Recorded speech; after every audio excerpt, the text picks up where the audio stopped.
როგორც ბიბლიაში არის მოჩვენებითი წინააღმდეგობები, ასევე აქ მოჩვენებითი განვითარება და სიამტკბილობა დედამიწაზე. რა მდგომარეობაშია დღეს პლანეტა, იცით? აი ფაქტიურად ნორმალური აღარაფერი აღარ არის. მთლიანად ადამიანი არის ქიმიას დაქვემდებარებული. აბა აპოკალიფსი როგორ უნდა დადგეს? როგორ უნდა მოხდეს არმაგედონი?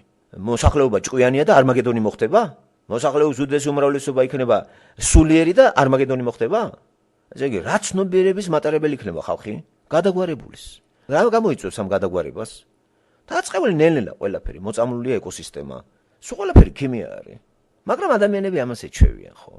ითესებეს და მერე მიდის ეს შიგნით პატარა მუტაციები და პატარა მიკროევოლუციები, რომლებიც წარმოშობს უამრავ დაავადებებს. რომელსაც ვერაფერს ვერ აკლებს თანამედროვე მედიცინა. თუმცა მუდმივად გაიძახიან, რომ მედიცინა ისეთ დონეზეა, რა დონეზეა მედიცინა? მედიცინა იმ დონეზეა, რომ ადამიანი, ცოცხალი ადამიანები დაემსგავსენ მუმიებს, ბალზამირებული ადამიანები დადიან. 60 წლის კაცი გამოთაყვანებული დადის. ეგ რადგან ეგეთ ცხოვრება? ესეც მედიცინის დამსახურებაა. რა ყიღა საფლავში არ არის, ამიტომ არის იგი პირიქით ის ცოცხალი დაბალზამირებული ადამიანია. ვერ ლაპარაკობს, არაფერი არ იცის, დებილი არის. ნორმალურად ვერ დაგილაგებს ვერაფერს და რანაირი სიცოცხლე რა, მედიცინა რა თმინდა ეგეთი გამიხანგრძლივ სიცოცხლე 1000 წლით ვიყო დებილი. დებილი თუ იქნები 1000 წელი, ეგ სიცოცხლე არ არის. ისედაც ვართ ჩვენ მკვდრები, სანამ ქრისტეს შევხვდებით, ხომ? და მოდის კაცობრიობა ეგრე. ხო, სატრაბახო მე მგონი მედიცინას არაფერი არ აქვს. ვერც სიცოცხლეს უხანგრძლივებს ადამიანებს, ვერც სიკვდილის პრობლემა გადაჭრა და მითხარით რომელიმე დაავადება, რომელიც მან თავიდან ბოლომდე მოსპო. უბრალოდ ფორმები იცვლება, თუ ეხლა ადამიანს არ აკლავს ფილტვების ანთება, თუმცა საკითხავია, ძალიან ბევრი ფილტვების ანთებითაც წკვდება, ხო, ტუბერკულოზით, მაინც წკვდება ყველა. ბოლომდეს სრულიად აღკვეთილი არ არის. ასევე თუ თელერით განვითარებულ ქვეყნებში არ არის კეთრი დაავადება, თქვენ იცით რომ კეთრი არ არის მომსპარი დედამიწაზე. მედიცინამ ეს ბოლომდე ვერ გაიგო რა არის. და კეთრი როგორც ასეთი დღესაც არის პლანეტაზე. არ არის თქვა მაღალ განვითარებულ ქვეყნებში. და ესაც იმიტომ კი არ არის რომ მაღალ განვითარებული ქვეყანა არის. აი მედიცინამ ამოხსნა კეთრის დაავადების ეს მიზეზები და მოსპო ვერა. რა, ტუბერკულოზი მოსპო. მოიგონა უბრალოდ ბალზამირების კაისა პენიცილინები ისინი, თუმცა მე აღმოჩნდა რომ ესეც მავნი არის ეს წამლები. ყველა წამლები მედიკამენტები იძლევიან უკუჩვენებებს, აღმოჩნდება რომ ესეც მავნებელია ორგანიზმისთვის. ესე იგი, წამალი რომელიც ქიმიდან არის მოპოვებული, ყველა წარმოშობს შემდეგ რაღაც დაავადებებს. სად არის მედიცინის გაღმერთებული რომ აი მედიცინა მეს გააკეთა, მედიცინა რა გააკეთა, რა გადაჭრა. პლასტიკური ოპერაციები არის მედიცინა და ეს კარგია? რას დაემსგავს ხალხი? იჭრიან ცვლილებს, ფეხებს, ხელებს, იგრძელებენ ასოებს, მკერდებს. ეს არის მედიცინის დამსახურება? ეს არის სატანიზმი ხალხო. მედიცინა როგორ უნდა განვითარდეს? ეგ არის სისულელე. ღმერთი არის ყველაფერი. მაგრამ სატანას ილუზიაში შეყავს ხალხი. ხო, იმედებს აძლევს, ცრუ იმედებს. ცოტა ჩაიდინე რაც გინდა, არ არის პრობლემა. აი მედიცინა იმ დონეზეა, უკტავი გახდები. არ არის პრობლემა, დაავჭამე, ცვი. დაავადები, აგერ წამალი რა პრობლემაა. ჭამა გინდა, გაასკდი თუ გინდა, რამდენიც გინდა, აგერ პრეპარატია ისეთი, რომ არ გასუქთები.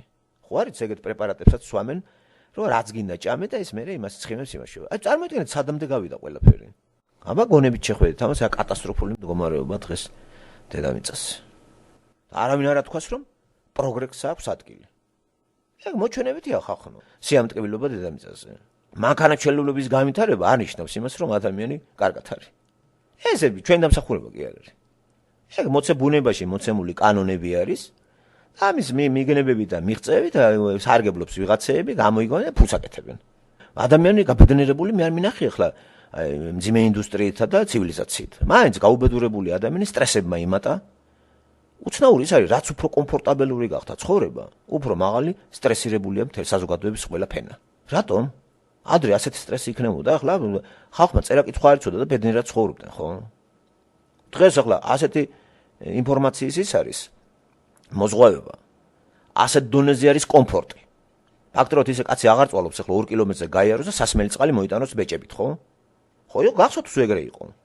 ეხლა არის თელერიგ სოფლებში კიდე, ხო? საქართველოს თელერიგ რეგიონებში უნდა იყაყალო წყალი შორიდან უნდა მოიტანოს ბევრმა. რომ გადავჭერით ეს პრობლემა, დამთავრდა ბედნიერი ადამიანი. მაშინ სტრესირებული რატომ არის? სულ წამლებით დადეს სულ ყველა. სულ ყავას ასვამს ყველა. რა არის ყავა? იგივე წამალია, ხოლო სხვანაირი იმით, რომ აი ტონუსი ჭირდება, ტონუსი, აი პაპიროსის მოწევა, ის რაღაც ალკოგოლი მიიღეს რა. სტრესის ბრალია ეს ყველაფერი. ხო, რა გვაწვება ჩვენ ამისთანა? რა არის ეს სტრესი? აი პირველ ყოფილი ცოდვა. მერე მისი სოციალური ცოდვილი გარემო თავისი ხიბლით. მოდი და თქვით ახლა რომ კარგად ახართ. და დაავადებებიც აქედან არის ძალიან ბევრი. სტრესის შედეგი არ არის ბევრი დაავადება. მე აზრები 1000 წელს უკან ამდენი იდიოტი აზრებით დადიოდა ადამიანი, რიგითი ადამიანი. საიდან არის ეს აზრები? ჩართავ რადიო, ტელევიზია, ცოცხალი ადამიანები, კომპიუტერი 1000 სისულელე. კომპაქტური გახდა პლანეტა, ამან გამოიწვია ინფორმაციების მოზღვევება, არ გინდა ამის გადახარშვა. მოდის ისეთი ძლიერი ნაკადით ეს ინფორმაცია, აი მოკლედ გაძლიერება, აი წყალუხვი მდინარესავით რა. და რეცხვა მიდის ამ ტვინის. ეს სტრესს არ იწვევს, არ გინდა ყველა ინფორმაცია გადაამუშავო და ისე მიიღო. არ გადაამუშავებ, განადგურდები. სტრესი სწორედ ეგ არის. სტრესი არის იგი ისეთივე რამ, მაგალითად საჭმელი, რომ გარკვეულ ინტერვალებით კი არ ყლაპოთ, მომენტალურად შეუსვენებლად ყლაპოთ. რა მოგივა, სტრესი მოიმოვა კუჭს და გაგისკდებათ. ამიტომ ჭამის პროცესში რა არის საჭირო? ღეჭვა, რაღაც პაუზები და რაღაც გარკვეული დროის გავლის შემდეგ ყლაპავ, ცოტა დალოდე და ინელებს კუჭი, მე ისე ვაწვდი. ასეთი რამე არის გონებაც. რომ მიაყარე ეს ამდენი ინფორმაციები ყოველ დღე, ყოველ საათს. აი მას როგორ ინელებს შენ? რას უკეთებ ამას? აი უდიდესი უმრავლესობა ვენილელებს, ხდება ავტომატურად ამის სტრესირება და ამ სტრესის ქვეშ რო არის ადამიანი, წამლებით ხდება მისი ილუზორულად მკურნალობა.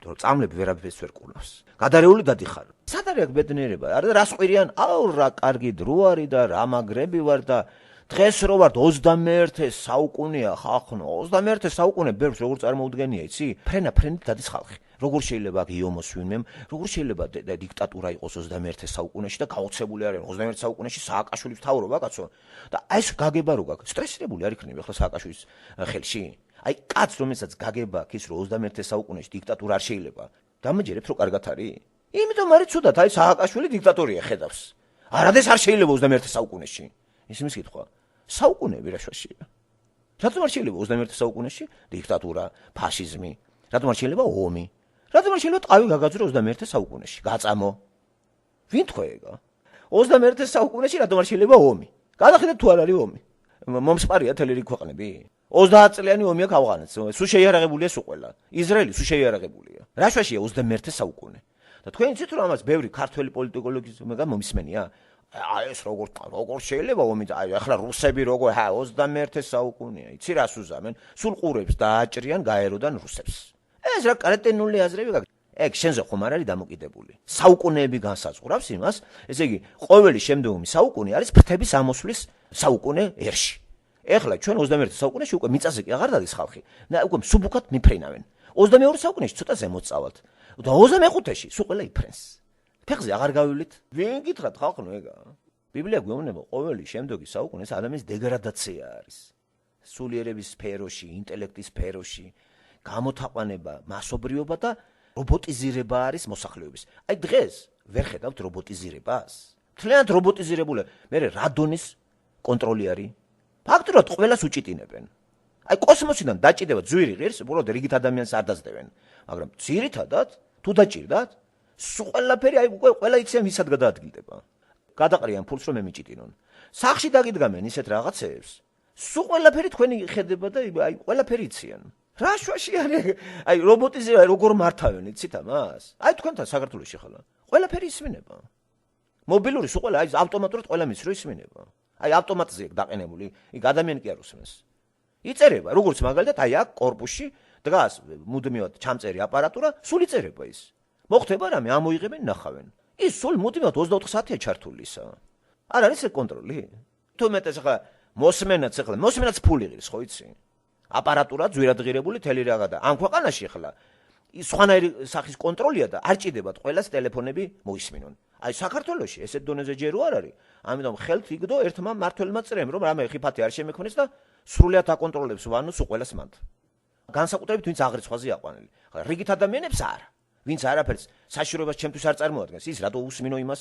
ხარჯია მოსმენაც ფული ღირს მოგესმინო აპარატურა ცდება ელექტროებ გადამეწვევება ძვირადღირებულია ყველაფერი აპარატურა როგორც კი ჩაეწერებით იმ კანტორაში რომ საშიშროებას წარმოადგენთ მე მოგისმენენ რათა დროზე გამოიმუშავენ მეთოდი თქვენთან ბრძოლისა ან ბლოკირებაში მოგათავსონ ან დაგასწრონ და გაანეიტრალონ თქვენი აქტიური მოქმედებები რასაც აკეთებს მერაბიშვილი ყველაფერს ეგ უსმეს და 1-2 ნაბიჯით ყოველთვის ასწრებს ოპოზიციონერებს ეს დებილები ვერ ხვდებიან დგანან ტელევიზორში და ხახანებენ რა უნდა გააკეთონ. რომელ რიცხვში რას აკეთებენ, სად მიდიან გვარებით, სახელებით. ის კაცი უსმეს.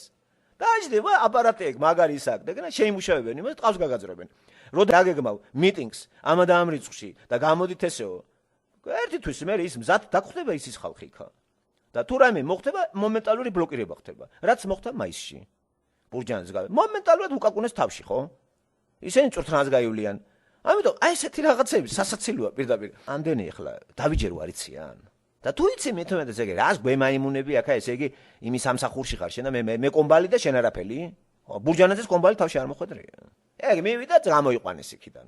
მირეკა ხალხი დასაკლავად იქა და ყველა მაგას აკეთებს. ამიტომ დღეს დებილი უნდა იყოს კაცი რომ ბურჯანაძეს გაყვეს, ივანიშვილს გაყვეს ქუჩაში და იყვიროს. დაჭედი იყუჩე რა სახში იყავი რა. ამის დრო მოვა, ღმერთი რო გეტყვის, გადიკიდევაც, კაციც მოკალი და წმინდა საქმეს თუ შეეწირები, ესე იგი ჩათვალე რომ ღმერთის საქმეში ზიხარ. ბურჯანაძის დაწახებაზეც გავალ ახლა, სწორედ მერაბიშვილის კომბატს მოვარტყმენო თავში ახლა როგორ არ გინდათ რა. გუბაზას დაძახებაზე და თუნდაც ნებისმიერი ტიპის დაძახებაზე. ეს რას მემაიმუნები აქა. და რამდენ ხალხი გაუბედურეს. ზოგს თვალი ამოთხარეს მან და ზოგს თავში მოხდა რაღაცეები, ესენი კიდე ზიან და ქაქანებენ. ხო, აი ეგ ვინც არის ეს განცოდვა არის შემოკარგებოდა. აი უნდა ეძებო, ვინც ეძებს იგი პოულობს. ხო, და ლაპარაკი სწორედ იმაზე იმძებნას, ეძებს, ვინც ეძებს ღმერთს, იგი პოულობს. იმიტომ რომ ღმერთი ეხმარება თვითონ, იქ არის, დევს. ართველი კიდე ტყემალზე ისე ახირებული აქვს რაღაცა, ჩვენ გადავრჩებით და ჩვენია მართლმადიდებლობა და სხვა ყველაფერი თურმე კუბში იწვება. ეს არის სიჯიუტე და სადაც აგერ ესეთი დაუძინებელი ის არის ქრისტიანობის ისლამი და იმ ტერიტორიაზე რო ეს შედის. ეს ახლა ცოტა დამაფიქრებელი უნდა იყოს ხალხო. ხო, ისინი არ დაძდევენ ამას, ხო, ისეთ დონეზე. კომპიუტერში თურქულ ენაზე თურქი უსმენს მაგის ლექციებს. ქართულ ენაზე არ არის. ქართულ ენაზე არ შეიძლება რა სექტაა ეგ. როგორ არის მოწამლული ახალგაზრდების ტვინი ესე და ძალიან ბევრი ძველგაზრდების რომ რაც ესე იგი მართლმადიდებლობა არ არის ყველაფერი სექტა ყოფილა. რატო კაცო იყოს ესეც გავუშვი რა და დაიდოს რა. თურქები გჯობია მაგ საკითხში. ჩვენ კიდე ქრისტიანობთ და ქრისტეს არ უშვებთ. თურქი არ ქრისტიანობს და ქრისტეს ეუშვებს. არ არის პარადოქსი ახლა მე ვერ ახსენი ვერაფრით ეგარ. რამდენ ენაზე არის მაგი? ყველაფერი დამუშავებულია ინგლისურ ენაზე. ესე იგი ათეიზმის სფეროში, თეიზმის სფეროში, იმის სფეროში, ამის სფეროში, აი აკრძალვა არ არის აქ. აირჩიე შენ. აი აკრძალვა არა როგორ იცი? ეს არის სწორი და სხვა არაფერი თარგმნოთ. აი ქვეყანა. ეგ არის არჩევანის თავისუფლებაა თავისუფლება. ნუ მახვევ რა შენსას რა. დაყარე ყველაფერი და მე ავირჩევ მე ვაგო პასუხი ჩემ არჩევანზე. ეს არ ჯობია ვიდრე შენ შემაწუხო რომ ეს არის სწორი, ეს არ გაბედო, თორე მოკლავ. ქართველები ხო ეგრე არიან. აი მართლმადიდებლობის გარდა არაფერი არ ახსენო. ჯერ იურიდიულად არა აქვს უფლება ტყავი გაგვაძრო თორე. თუ ეგ ძალა ჩაიგდეს, იცი რას გიზამენ? და ახლა ფსიქოლოგიურად ზეწოლას ადგილი აქვს. აიც მეზობლებიდან, იმიდან, მე ნათესავებიდან, მაინც ორ სიტყვას რო გეტყვიან, ისე მაინც ის არის პროტესტი. როგორ ბეჭო შენ აი ხატი არა გაქვს ეს რა არის. ესეც თავისებურად ის არის უკვე ზეწოლა. რა გულყრა გაქვს კაცო? რატომ უნდა მქონდეს? ახლა შენ სავით ხატების სახში არ მესმის ხო? რა მნიშვნელობა აქვს ეგ მაგას? ან შენ რა გული გიწუხს მე რო არა მაქვს. აი ეს არის დიქტატურა, ეგ რელიგია. ერთი არ უნდა მომგვახვიოთ თავზე. და მე კიდე შენი გონებით, შენი ეძებ რა, კაი რაღაცა სწორი რომელია ადარებ. კიდე რა უკეთესისკენ გადადიხარ. იწყებ მარტივიდან, აი როგორც პირველი კლასიდან, მეორე კლასში, მესამე, ასევე. ხო, გავეცანი ბიბლიას როგორც ისტორიას, მითოლოგიას, კულტურას, ხელოვნების გასაღებად მიმაჩნდა და შემეცნების თვალსაზრისით. მე როგორც რაღაც რელიგია, ხო, მე უკვე როგორც ფილოსოფია. აი ესე მიდიოდი წინ. კაცო, დაყარე ეს ყველაფერი და ადამიანი გავაწინ, ხო? ნელ-ნელა რომ მახვია ერთი თავზე და აიღე ტვინი ეგ სწორია. იყოს კაცო, შენც იყავი, არ გეუნები რომ მართლმადიდებლობას ჩავქოლოთ. იყავი შენც, გაქვს არსებობის უფლება. არანაირი ის არ მაქვს, მაგრამ მე ნუ ამიკრძალა ვიცი, მე რომ ვლაპარაკობ და პარალელზე შენი თქვათ კრიტიკას ვეწევი. ესევე გამოდი და შენც აკრიტიკე ეს. შეგიძლია და ხალხმა აირჩიოს. ჯანსაღი კრიტიკა ხო იცი უნარი აქ ადამიანებს გაარჩიოს. ხო, მე როცა ისეთ არგუმენტებს დაგილაგებ, იქ რა ვთქვი, მთლიანად მოთხრილი ხარ. ამიტომ უნდა გაბრაზდე. კი არ უნდა გაბრაზდე, უნდა თქვა რომ ეს სისულელია და რა. ეხლა რომ იგინიშნო რომ სახეზე ტალახი გაქმეთქი. ქვაუნა მესროლო. უნდა წახვიდე და დაიბანო.